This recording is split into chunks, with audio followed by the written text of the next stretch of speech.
할렐루야. 우리가 묵상하고 있는 이 하나님의 이름이 우리에게 생명과 능력이 되는 줄로 믿습니다. 그리고 그 이름에 권세가 있고 그 이름에 능력이 있습니다. 그 이름을 믿음으로 의지하는 사람들에게 하나님께서 놀라운 기적과 능력으로 함께 하실 줄로 믿습니다. 우리가 하반기 수요 예배를 시작하면서 7 이름으로 묵상하는 하나님 계속해서 이어지고 있고요. 첫날에는 여호와 자존하시는 하나님에 대해서 묵상했고, 둘째 날 여호와 니시 승리의 깃발 되시는 하나님, 셋째 날 여호와 이레 우리의 길을 앞서 예비하시는 하나님에 대해서 묵상했고, 지난 주일에 제 목사님 통해서 여호와 라아 선한 목자 되신 하나님에 대해서 묵상했습니다. 오늘은 치유하시는 하나님 여호와 라파를 묵상하려고 합니다. 오늘 본문의 배경의 사건들을 살펴볼 필요가 있지요. 22절 말씀을 같이 읽겠습니다. 시작. 그 후 모세는 이스라엘을 이끌고 홍해에서 수르 광야로 들어갔습니다. 그 광야를 3일 동안 다녔습니다. 그렇지만 물을 찾을 수 없었습니다. 아멘. 수르 광야는 홍해를 건넌 이후에 만난 첫 번째 광야였습니다. 광야에 들어서서 사흘길을 걸어갔는데 마실 물을 찾지를 못했다는 겁니다. 애굽을 떠나올 때 저마다 먹을 것들은 챙겨왔겠죠. 음식과 또 물들을 챙겨왔을 겁니다. 그런데 그 모든 물들도 사흘길 지나오면서 다 동이 나버렸죠. 이스라엘이 홍해 이후에 맞이한 그 첫 번째 위기가 됩니다. 아마 그들의 짐 속에는 6월절 그 밤에 10개의 재앙이 임하면서 애굽 사람들이 급히 챙겨준 수많은 보석과 금은 보화들이 있었을 겁니다. 그러나 그게 무슨 도움이 되겠습니까? 목마를 때 보물이 무슨 도움이 됩니까? 극심한 목마름을 경험해 본 사람들은 물 한 컵의 소중함이 얼마나 귀한지를 알지요. 그때는 다른 것들이 중요하지 않습니다. 보석도 소용없고 명예나 품이 의미가 없습니다. 오직 마른 목 축일 수만 있다면 무엇이라도 지불할 수 있었을 겁니다. 그런데 그들의 상황은 더 어려워집니다. 23절 24절 읽어보죠. 시작. 그러다가 그들이 마라에 이르렀는데 그곳 물은 써서 마실 수 없었습니다. 그래서 그곳 이름을 마라라 했습니다. 백성들은 모세에게 우리들은 무엇을 마시라는 말입니까? 라며 불평하고 말했습니다. 이렇게 목마른 사흘길을 가다가 한 지역에서 오아시스 샘물을 만났습니다. 상상해 보십시오. 아마 백성들은 앞을 다투어 허겁지겁 오아시스에 머리를 쳐박고 물을 마시기 시작했을 겁니다. 그런데 먼저 물을 마셨던 사람들 도저히 써서 마실 수가 없었습니다. 물이 쓰다는 것이 정확히 어떤 상태인지는 알 수는 없지만 특별한 광물질이 녹아 있거나 아니면 염분 때문에 마실 수가 없었다는 의미일 겁니다. 목마름을 참지 못하고 먼저 물 마셨던 사람들이 한쪽에서 토하고 어떤 사람은 몸에 열이 나기도 하고 두통이 생기기도 했을 겁니다. 그래서 이 오아시스에 있는 이 지역 이름 자체가 마라, 썬물, 고통, 괴로움이라 그렇게 불리게 되었다는 겁니다. 타는 목을 참고 여기까지 왔는데 이렇게 발견한 오아시스조차도 마실 수 없는 물이었다. 이스라엘 백성들이 불평이 폭발하게 되었죠. 우리들은 무엇을 마시라는 말입니까? 지도자 모세에게 이 모든 고통에 대한 책임을 추궁하고 있습니다. 인간적으로는 이해가죠. 긴 고통의 끝에 이제는 좋은 일만 기다릴 줄 알았더니 그곳에서 또 다른 어려움을 만났을 때 우린 실망하고 낙심합니다. 불평과 원망도 생기죠. 이렇게 물이 없어서 만약에 물을 마실 수 없다면 그들은 곧 목마름으로 죽어갈 텐데 왜 답답하고 불안하지 않았겠습니까? 그러나 여러분 신앙적으로 보면 이들의 태도는 결코 적절하지 않지요. 오늘 본문 직전에 있었던 사건이 무엇입니까? 그 유명한 홍해 기적입니다. 이스라엘 백성들 앞에 바다가 갈라졌습니다. 그들이 마른 땅처럼 건너갔던 그 홍해에서 그들을 추격하던 당대 최대의 이 군사력을 가지고 있었던 이집트 군대가 물에 잠기는 것을 보았습니다. 세상에 두 번 다시 없을 사건이 이스라엘 백성들 앞에 전개된 것입니다. 여인들은 미리암과 함께 소고치며 하나님의 전능하심과 능력을 찬양했습니다. 이 엄청난 기적과 구원의 감격적인 노래를 불렀던 그 이후 단 사흘이 지난 지금 물이 없다는 이유로 그 찬양이 터져나오던 입에서 불평과 원망이 쏟아지고 있다는 겁니다. 그래서 우리가 받은 이 은혜의 약발 유효기간이 사흘이다, 그렇게 이야기하는 분들이 있습니다. 부흥회가 끝나기 무섭게 원점으로 돌아가는 우리의 모습을 보죠. 은혜도 감사도 휘발성이 대단히 높습니다. 우리가 그 은혜와 감사를 지키지 않으면 그것들이 금세 날아가 버릴 때가 많습니다. 내 개인적인 생각이지만 우리 주님께서 사흘을 넘기지 않고 부활하신 이유도 은혜의 약발이 사흘이기 때문에, 물론 신학계에서는 전혀 인정하지 않는 이야기지만, 여기서 우리가 기억해야 할 것이 있습니다. 하나님께서 인도하시는 길에도 고통은 있다. 모세가 인도하던 그 길 앞에 이와 같은 어려운 일들이 닥쳤습니다. 모세가 누굽니까? 이스라엘 역사상 가장 위대한 지도자 중에 한 사람이었고, 하나님과 대면하여 보던 자이고, 또 하나님께서 친히 호렙산에서 영광스러운 신적 임재로 만났던 사람이죠. 이집트에서 이스라엘 백성들을 해방시키고 홍해를 기적처럼 갈라 이스라엘 백성들을 이끌어낸 지도자입니다. 그 탁월한 인도자가 이끄는 길에도 마라는 만날 수 있다는 겁니다. 사흘 동안 물 한 방울 얻지 못했고, 그나마 얻은 물도 써서 마실 수가 없는 상태가 되었다는 겁니다. 우리가 구원받은 하나님의 자녀라고 해서 아무런 어려운 일도 없는 평탄대로의 길을 걸을 수만 있다면 좋겠지만 그렇지 못할 때가 너무 많은 거지요. 고난도 있고 시험도 만납니다. 애써 참으며 광야의 길을 걸어왔는데 다시 마라의 썰물을 만나기도 합니다. 여호와가 인도하시는 그 길, 목자 되신 그분이 나를 인도하시는데 사망의 음침한 골짜기를 지나가기도 하는 것입니다. 그러나 여러분 기억하십시오. 바다 한가운데 길을 내신 하나님이 지금 함께하고 계신다는 사실입니다. 물이 문제겠습니까? 목마른 내 육체와 마라의 썰물을 생각하면 불평과 원망이 터져나올 수 있겠지만, 만약 전능하신 하나님, 홍해를 가르시고 지금 여기까지 우리를 구원의 길로 인도해 주신 그 하나님을 바로 바라볼 수만 있다면 아마도 믿음의 사람들은 다른 생각, 다른 판단을 하는 것이 옳지요. 전능하신 하나님을 바라보면 불평과 원망이 나오지 않습니다. 다른 행동을 해야 했지요. 무엇일까요? 기도입니다. 문제를 만나면, 환경이 어렵고 힘들면 우리의 문제 해결자 되신 하나님께로 나아가 그분이 행하실 일들을 기대해야 한다는 겁니다. 여러분, 기도할 수 있는데 왜 걱정하고 있습니까? 기도하면서 왜 염려하고 있습니까? 모세를 보십시오. 그는 기도로 이 문제들을 돌파하기로 결정합니다. 25절 말씀 같이 읽죠. 시작. 그러자 모세는 여호와께 울부짖었습니다. 여호와께서는 모세에게 나뭇가지 하나를 보여주셨습니다. 모세가 그것을 물에 던지자 그 물이 달게 됐습니다. 여호와께서 이스라엘을 위한 법도와 율례를 만들고 그들을 시험하신 장소가 이곳 마라였습니다. 아멘. 모세가 울부짖어 기도했을 때 하나님께서 해결의 길을 보여주셨습니다.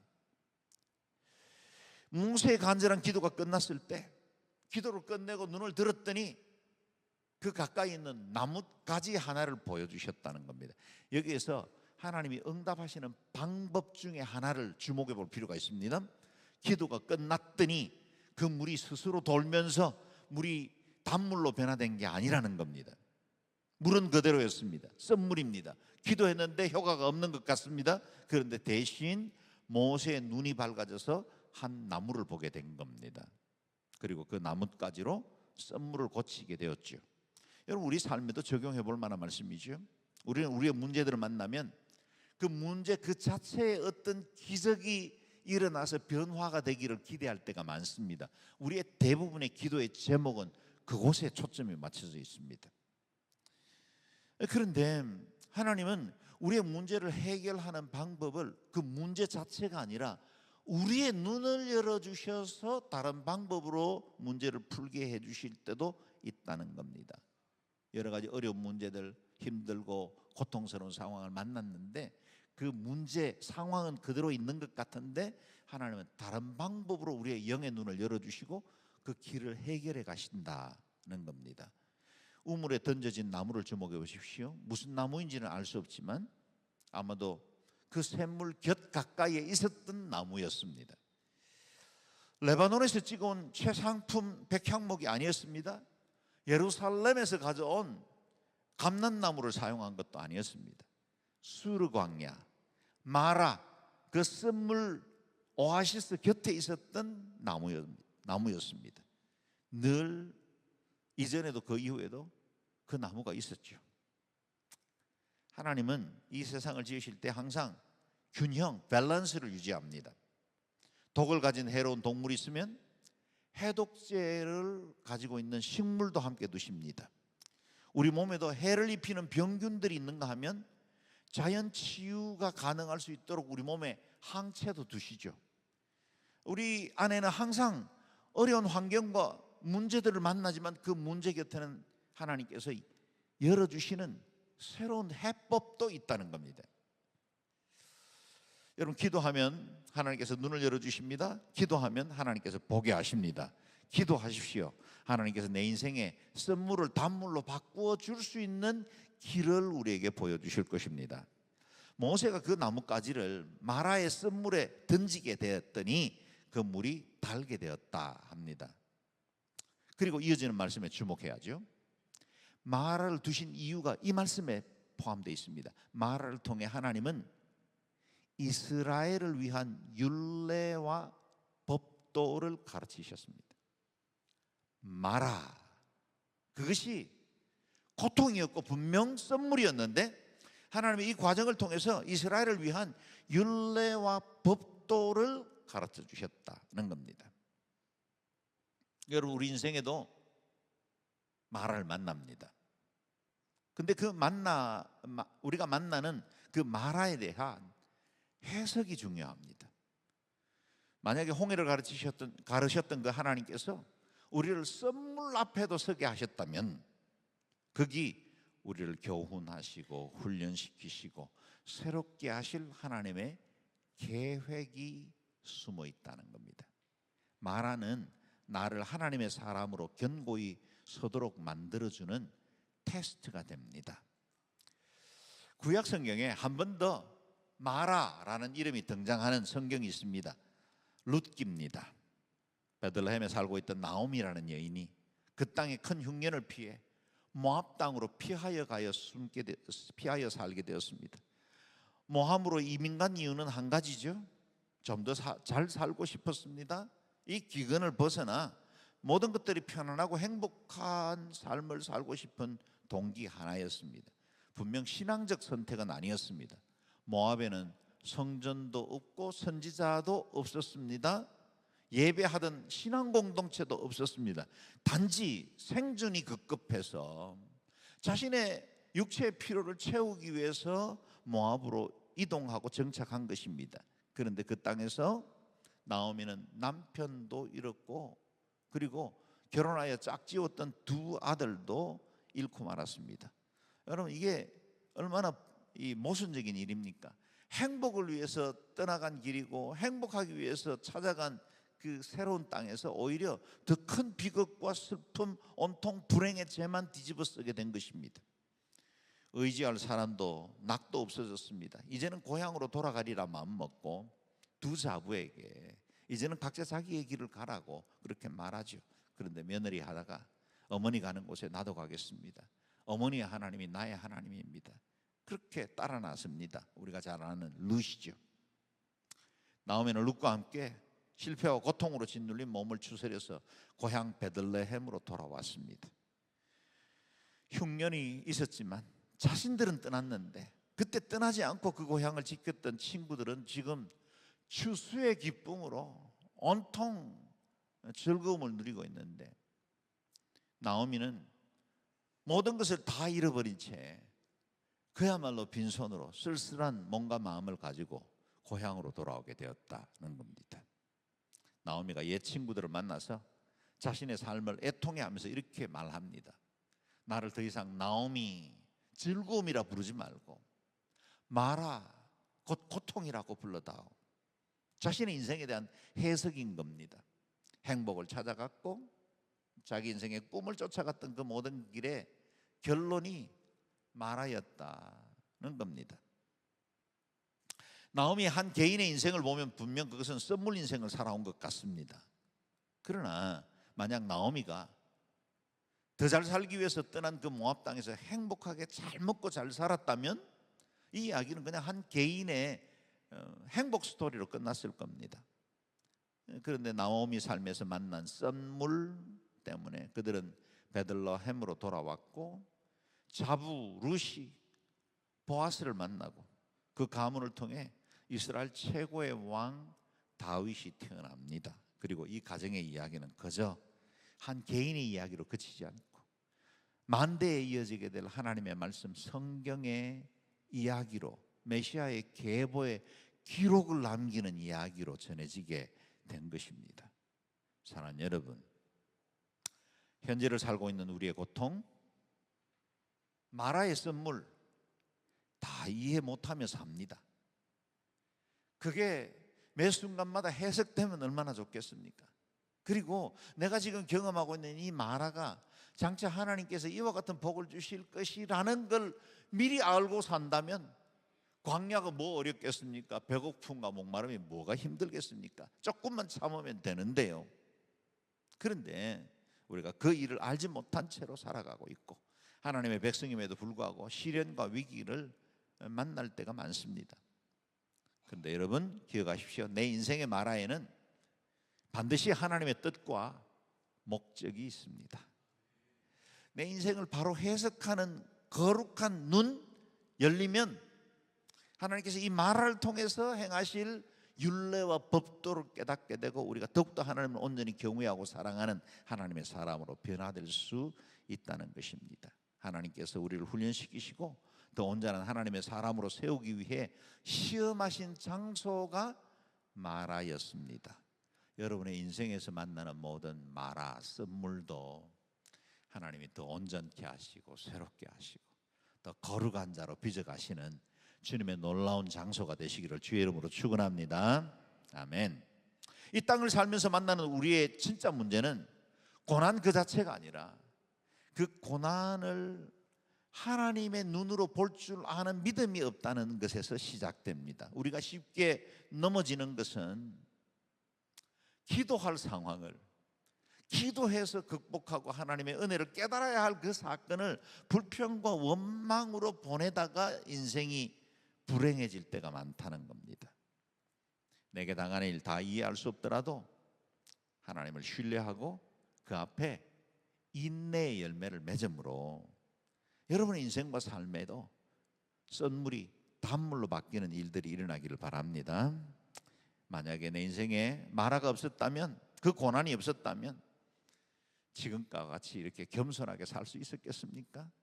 만약에 그때 그 마라가 없었다면 지금도 여전히 교만 떨고 살고 예전에 누리던 그 영화, 기쁨, 그게 마치 자신의 인생의 모든 것인 양 착각하며 살아갈 때가 있었겠죠. 근데 때로 고난도 만나고 사랑하는 이를 떠나보내기도 하고 여러 가지 어렵고 힘든 마라의 시간을 겪으면서 우리가 이렇게 하나님 한 분 외에 소망이 없다는 사실을 깨닫게 된 것이요. 복음을 전하던 사도 바울이 감옥에 갇힌 채 이렇게 고백합니다. 오직 전과 같이 이제도 온전히 담대하여 살든지 죽든지 내 몸에서 그리스도가 존귀히 되게 하려 하나니 내게 사는 것이 그리스도니 죽는 것도 유익함이니라. 여러분, 이 고백이 일어나려면 얼마나 많은 고난과 마라의 시간들을 거쳐야 했을까요? 바울은 수많은 고난 고통 다 지내놓으면서 그가 감옥에 갇힌 신세가 됐지만 오히려 내 몸에서 그리스도가 존귀히 하게 될 수만 있다면 살아도 좋습니다. 죽어도 좋습니다.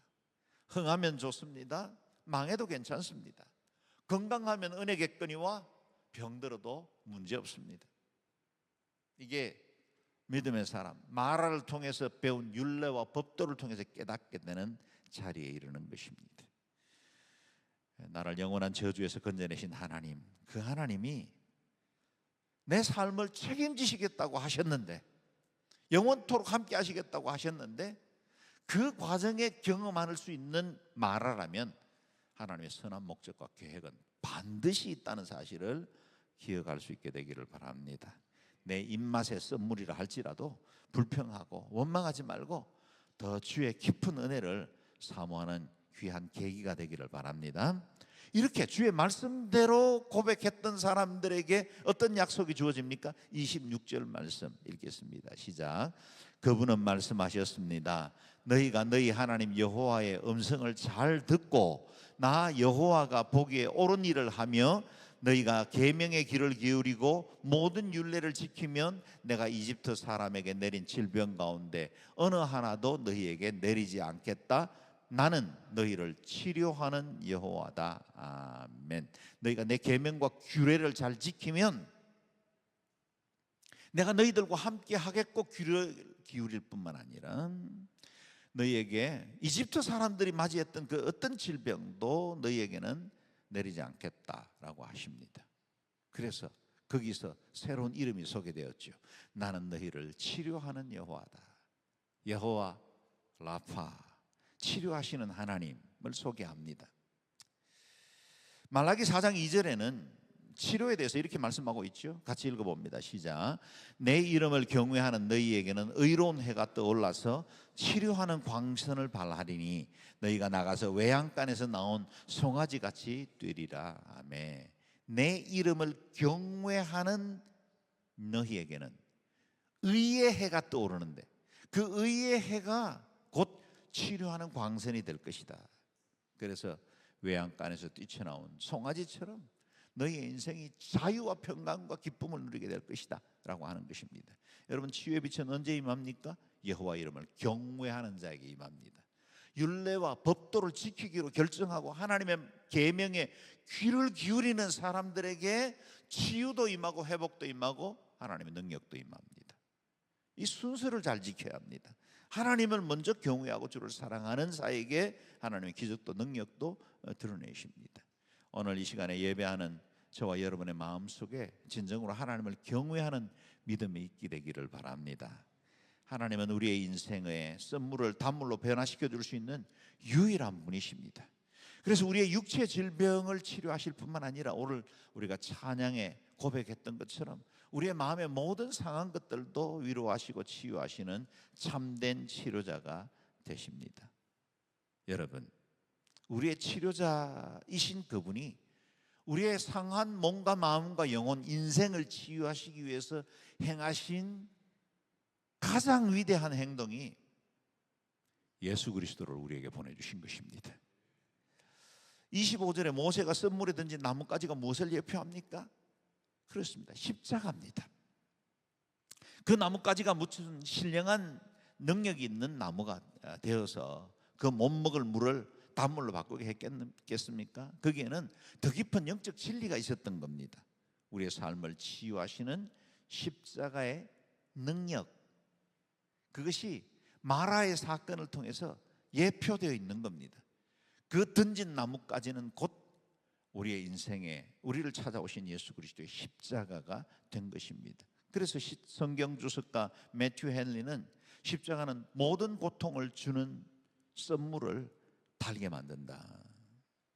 십자가야말로 우리의 모든 고통 마라를 단물로 바꿔줄 수 있는 유일한 해결책이 됩니다. 죄로 단절되었던 하나님과 우리 사이에 새롭고 산 길이 열리게 되었고 분리되었던 하나님과 우리 사이의 관계를 열어주신 것입니다. 죄 문제가 해결되는 것입니다. 그리고 그 죄 문제의 해결은 그것 자체로 그치지 않고 우리의 전인적인 치유로 확장됩니다. 이사야 53장 5절 말씀 잘 아는 말씀이죠. 같이 읽습니다. 시작. 그가 찔림은 우리의 허물을 인하며 그가 상함은 우리의 죄악을 인함이라. 그가 징계를 받음으로 우리가 평화를 누리고 그가 채찍에 맞음으로 우리가 나음을 입었도다. 아멘. 예수 그리스도께서 우리의 허물 때문에 찔리셨습니다. 우리의 죄악 때문에 그 몸이 상하셨고 물과 피를 쏟으셨습니다. 우리가 받아야 할 징계 주님이 대신 받으심으로 우리는 하나님과 화평을 누리게 되었습니다. 모든 죄가 십자가의 권세로 결박당했습니다. 십자가로 인해서 우리의 모든 허물도, 이전의 모든 수치도 다 사라지게 되었습니다. 요즘 우리가 얼마 전에 묵상했던 말씀이죠. 로마서 8장 1절 2절 말씀 읽어봅니다. 시작. 그러므로 이제 그리스도 예수 안에 있는 자에게는 결코 정죄함이 없나니 이는 그리스도 예수 안에 있는 생명의 성령의 법이 죄와 사망의 법에서 너를 해방하였습니다. 아멘. 생명의 성령의 법이 우리를 지배하게 된 것이 십자가 사건이고, 그 그리스도를 자신의 개인의 구주로 영접한 모든 사람들에게는 죄와 사망의 법이 다 사라지게 되었다는 겁니다. 예수님은 우리의 보호자 되십니다. 치유자 되십니다. 모든 저주와 사망과 질병에서 우리를 건져 주십니다. 오늘 본문에 특별히 치유에 관한 말씀들을 보면 예수 그리스도께서 채찍에 맞음으로 너희가 나음을 입었다라고 말씀하십니다. 그리스도께서 채찍에 맞음으로 우리가 나음을 입게 된 것입니다. 예수님께서 이 땅에 오셔서 그 수많은 병자들을 치유하신 것은 단순한 육체적인 질병 문제만을 해결하기 위한 것이 아니었습니다.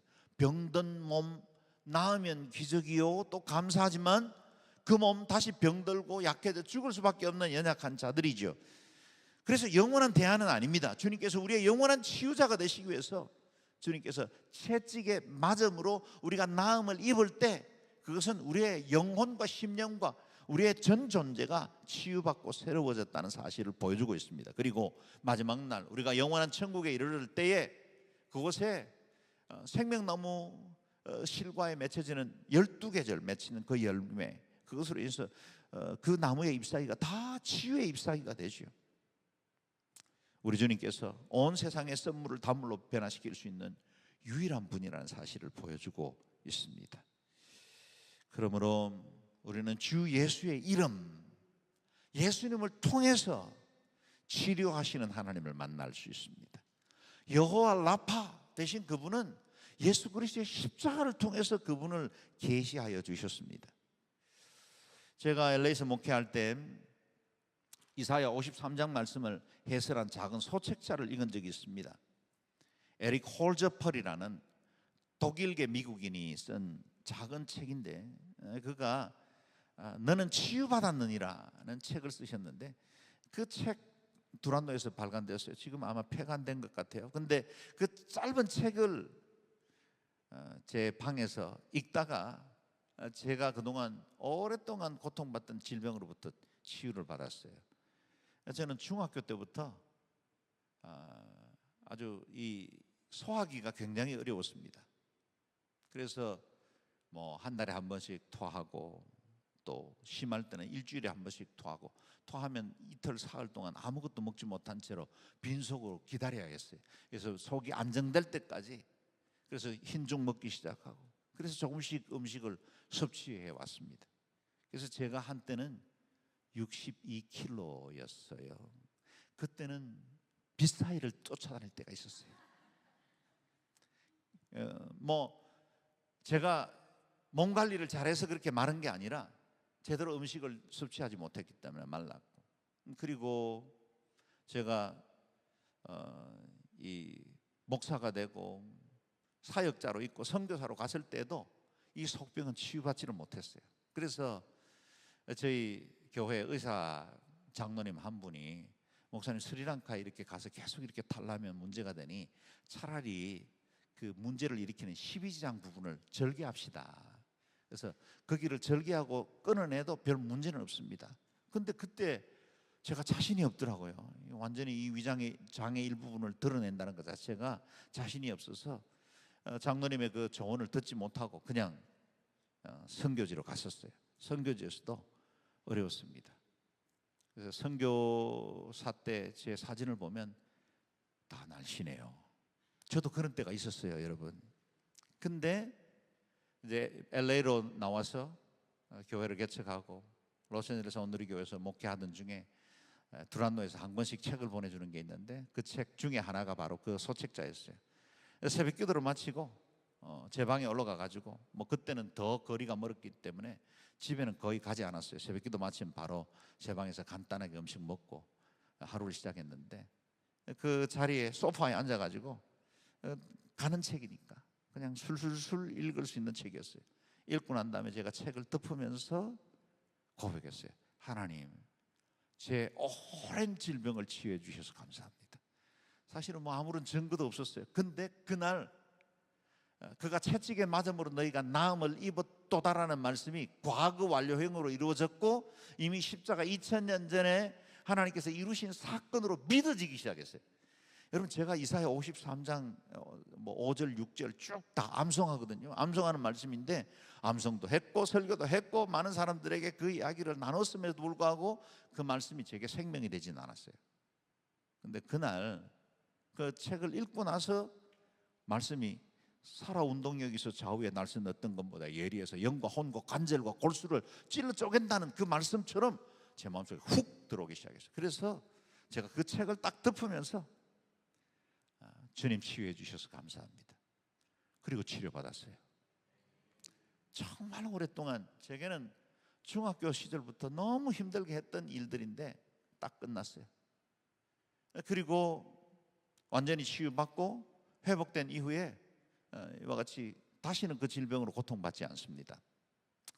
저는 그 사건이 뭐 제게는 그냥 간단한 사건일 수도 있고 남에게는 그리 큰 사건이 아닐 수도 있지만, 제가 이 이사야 53장 말씀이 십자가에서 완성되었을 때 700년 전 이사야를 통해서 예언되었다가 700년 후에 십자가 위에서 완성되었을 때 그게 2000년 후에 오늘 내게도 역시 생명의 말씀으로 다가올 수 있다는 사실을 알게 되었어요. 마라의 선물, 그게 우리의 인생의 단물로 변화되는 과정은 때로는 우리가 실망스럽고 어렵고 힘든 시간들을 인내함으로 기다려야 하기도 하지만 때로는 그것이 어느 날 갑자기 우리의 인생 가운데 찾아올 수도 있다는 겁니다. 사는 여러분, 여러분의 삶에도 여러분의 인생의 선물, 그게 질병이든 마음의 병이든 여러분의 인생의 고통에 있는 모든 것들이 그리스도 예수의 은혜와 그 말씀을 통해서 치유받게 되기를 주의 이름으로 축원합니다. 마지막으로 마라의 나뭇가지를 통해서 단물을 경험한 이후에 무슨 사건이 있었는가? 하나님께서 더 풍성한 것을 예비하고 계십니다. 27절 말씀 읽겠습니다. 시작. 그 후 이스라엘은 엘림으로 갔습니다. 그곳에는 12개의 샘과 종려나무 70그루가 있었습니다. 이스라엘은 그곳에 물 가까이에 진을 쳤습니다. 아멘. 이 마라를 거치고 난 다음에 곧바로 도착한 곳이 엘림이라는 곳이었는데, 그곳에는 12개의 샘 그리고 종려나무 70그루가 있었고 이스라엘 백성들이 그곳에 진을 치고 쉴 수 있는 충분한 오아시스가 있었다는 겁니다. 여기 마라와 엘림 사이의 거리가 불과 10km에서 15km밖에 되지 않습니다. 하룻길이면 걸어갈 수 있는 길이에요. 하룻길. 그곳에 물샘 12이었습니다. 서로 경쟁하지 않고 모든 지파들이 하나씩 누릴 수 있었습니다. 마라에서 불평이나 하고 있었다면 결코 맛보지 못할 새로운 세계가 하룻길 뒤에 기다리고 있다는 거예요.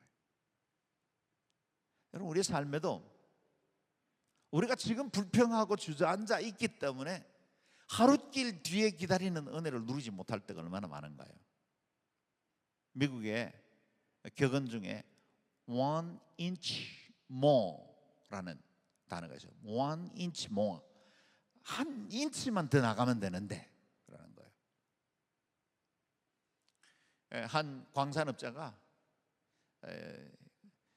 금맥을 찾아가지고 열심히 광부들을 동원해서 금맥을 찾았는데 도저히 아무리 파도 더 나오지 않는 거예요. 그래서 그 광산을 폐광하기로 하고 다른 사람들에게 매각을 했습니다. 그런데 그 다음 회사가 그걸 매입을 해서 그야말로 곡괭이질을 몇 번 하는데 바로 금이 쏟아졌다는 거예요. 그래서 나온 표입니다. One inch more. 여러분, 우리의 삶에도 우리가 마라라 부르는, 그래서 좌절하고 낙담할 수밖에 없는 사흘길을 걸어가서 목마름을 참고 왔는데 또 다른 썰물을 만나야 되는 때도 있지만, 그 마라의 썰물 이후에 하나님께서 예비하신 엘림이 기다리고 있다는 사실도 아셔야 합니다. 만화만 보면 불평이 나옵니다. 그런데 이 만화를 통해서 나를 교훈하시고 율례와 법도를 가르치신 이후에 예비된 엘림이 있다는 사실을 기억하면 이겨낼 수 있어요. 여러분, 우리의 삶의 모든 여정들은 하나님의 선하신 손 가운데 있습니다. 우리를 위해서 아들도 아끼지 않고 내어주신 하나님이 그 아들과 함께 모든 것을 우리에게 은혜로 주지 않으시겠습니까? 그 은혜를 바라보고 우리의 삶에도 나라를 만나더라도 실망하지 않고 엘림을 소망하고 하나님의 선하심과 인자하심을 바라보고 믿음으로 살아가는 저와 여러분 되시기를 주의 이름으로 축원합니다. 아멘.